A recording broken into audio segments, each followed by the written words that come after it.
Poliisi ekutte omusajja alibye abantu nti afiiridde omwana kyokka n'asijinja mu ssanduuko afunire ku ssente.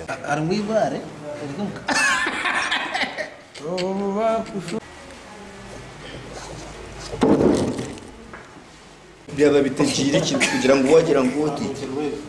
Abali bekatembo ono batuze ku kyalo Kabingo mu disitulikiti y'Isingiro. Abatuze beewunyiza mutuze munabwe Christian Kaluhango kubabikira nti afiiridde omwana kyokka n'abategeeza nga batajja kukolako mulambo kwa mukazi we yamuganye. Kandi obutwataha n'okumuzika tukuza kumuzika njanta kandi hati wagera ekiniga ekitabo kyo kino ky'abakazi ne bakalambira nga balina okugulaba ensobi mbendeka tuzeyo turebe omuntu warumu wayina omusanduuke we n'omuntu wa muringo ki ningaruki konka muntu yarumu ntuwe n'omuzika okuyo yatakirata yatari muntu kandi yatarimu ntuza kweta polisi emukwane ahabwokuba naba yabiha abantu yasasamaze cyane. Mukaka Ruhanga Nambe Mukebirungi Florence ategeeza nti bayamukubidde essimu nga mugamba nga mukazi we owokubiri bwe yazadde omwana nga mufo namusaba muziika waka n'ekiyakiriza.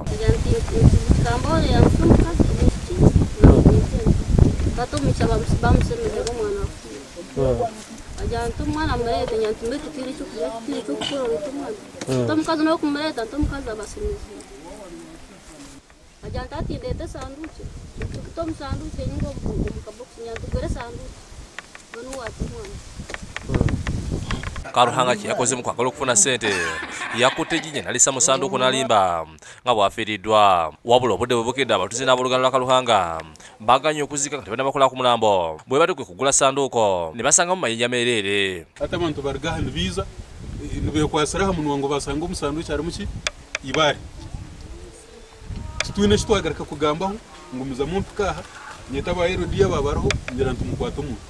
Kino abatuuze bakyewuunyisa nnyo kuba omusajja ono abadde amazima ku kyalo kyabwe. Abatuuze bagambye nti Karuhanga yabadde ayagala ssente yani batuukiridde mu buntu n'alema okubalimba obwenkanidde awo. Karuhanga mu kugerako ne Bukedde TV asisi kubuzaabuza nti omukazi kyamutumye essanduuku bw'atyo kyeyataddemu takimanyi.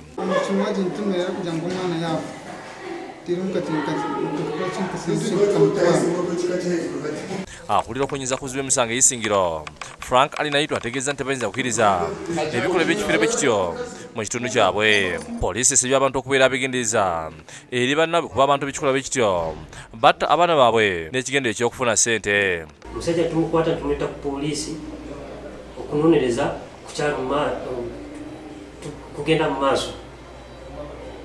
For meantime, we're charging him for public nuisance. As we finish the investigations, we shall see the charges we shall put on him. Ruth Nwamanya yakusakidde eggulu eno ku lwa Bukedde TV.